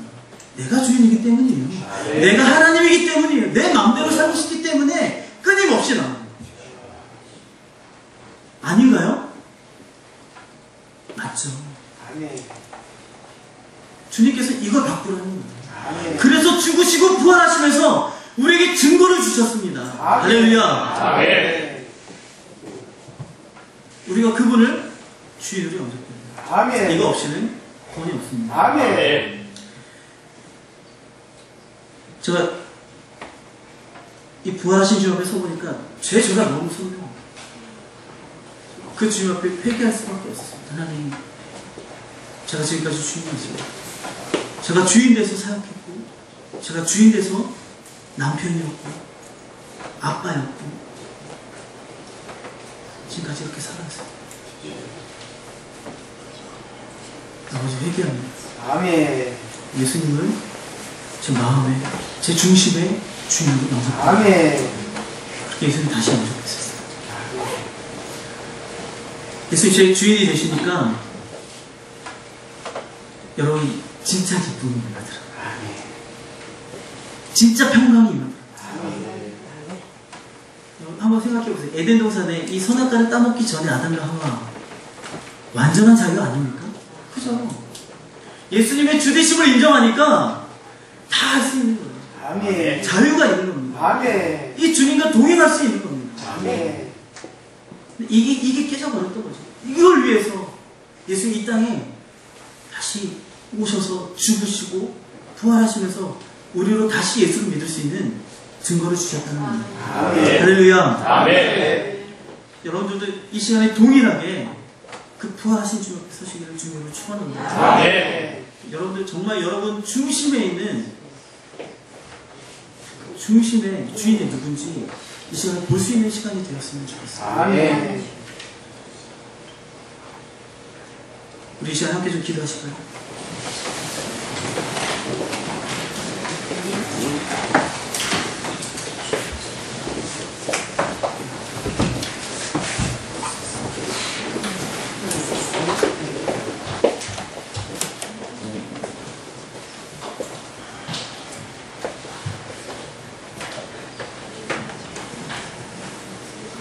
예수님 부활하셨습니다. 할렐루야. 부활하신 예수님은 우리의 창조주 하나님이십니다. 아멘. 그분이 이 땅에 오셔서, 하나님이 이 땅에 오셔서 죽으셨어요. 지금 우리가 사순절이잖아요. 십자가를 많이 묵상할 때라고 있습니다. 여러분, 십자가가요, 하나님이 죽으신 십자가.